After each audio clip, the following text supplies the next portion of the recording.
Every year, my parents would take me to December nights in Balboa Park. And I remember my dad tying a rope to my pants buckle and his.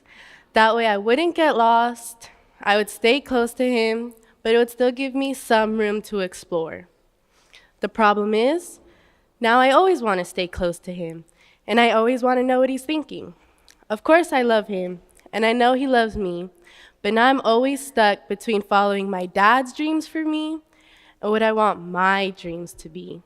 And sometimes a part of me is wanting to cut that rope. So when I was growing up, you know how everyone always asks you, "Oh, what do you want to be when you grow up?" So my first response was, I want to be a teacher. I grew up watching a family friend who was a teacher. That looked like fun. When I went to school, I would respect and care for my teachers. So I thought it wouldn't be so bad doing this for a living.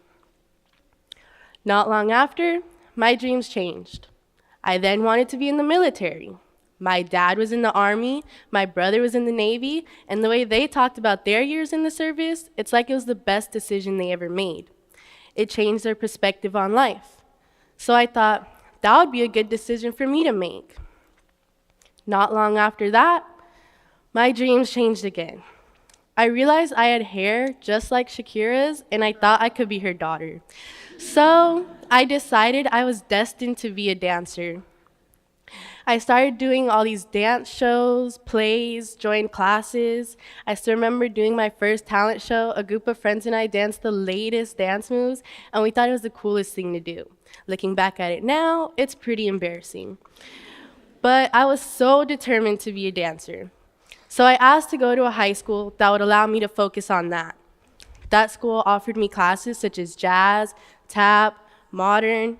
I didn't even know there were so many different styles of dance to choose from.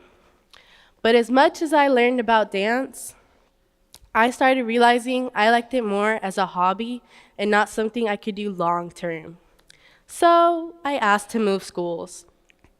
My parents thought I should stay where I was and deal with it because it was something I used to want to do, as if it wasn't okay to change my goals. So after much convincing over the summer, start of my junior year, I moved to Lincoln High School. I didn't know what I wanted to do with my life.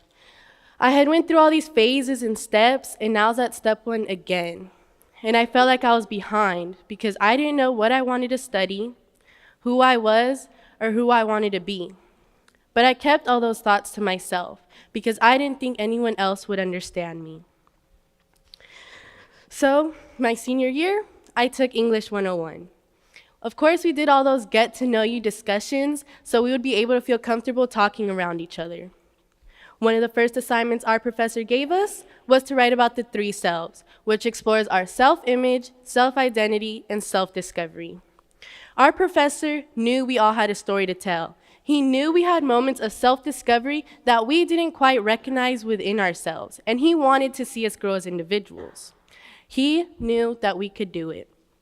He knew that there were moments of self-discovery that we would discover in high school, but it wouldn't necessarily end there. So that's what he wanted to teach us. The first part of our assignment was to describe our self-image. I wrote that I'm a mixed girl with medium curly hair who could come off as shy, but once I talked, I was quite the opposite.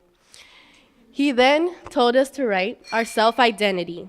Not knowing what that meant, I wrote that I'm an African-American girl mixed with Mexican. He then told us to write, what was your self-discovery moment? I thought about all my past memories and couldn't think of anything. So I wrote down, I don't have a self-discovery moment. I just think I know who I am. Throughout the week, we broke up into groups and talked about what those 3 selves were and how we were supposed to see them within ourselves. I knew that what I had originally written wasn't wrong, but it wasn't completely right either. So once we got into those groups and talked about those 3 selves, once it got to a self-discovery moment, a lot of people in the class didn't know what that meant or said that they didn't have a self-discovery moment. The problem was we were all seniors filling out college applications, and some of us didn't know what major to choose. And that's a big factor of the application process. So to help us solve that problem, our professor had us write down what it was we all had an interest for. I wrote down what I thought I had already set my mind to, what I thought would fit me, and what I thought would make my dad proud. I'm a marine biologist, but now I realize I'm not so good at math, so probably not. But once he told us all the careers and interests other students had around the class, I was listening and I thought I was interested in all of them. So I was thinking about it over and over again. Is this really something I want to do for the rest of my life? And I asked myself, how can I know who I am if I don't even know what it is I want to do? So I was crying and stressing to find who it was I wanted to be. I was crying every day mostly, and then I was crying because I was mad at myself for crying about it. It was a mess. So one day I went to my advisor, and from the stress vibe I was giving off, which was a big one, he opened up to me about his college life, about how hard it was for him and how many times he had switched his major. So without even realizing it, I was doing it. I opened up and said what it was I was crying about all the time. For once, I felt like someone was listening to me. And for once, I felt like someone was actually understanding me. So to help me solve my problem, me and my advisor took out my high school transcript and we went through it year by year, realizing that each year I was interested in something new. And when I broke it all down, I thought to myself, wait, why is it wrong to have so many interests? It's not. We hear all these great speeches about how we're supposed to be ourselves and how we're supposed to show people what we're interested in. And if having many interests is my thing, I realized I'm okay with that. And that's when my view on myself changed.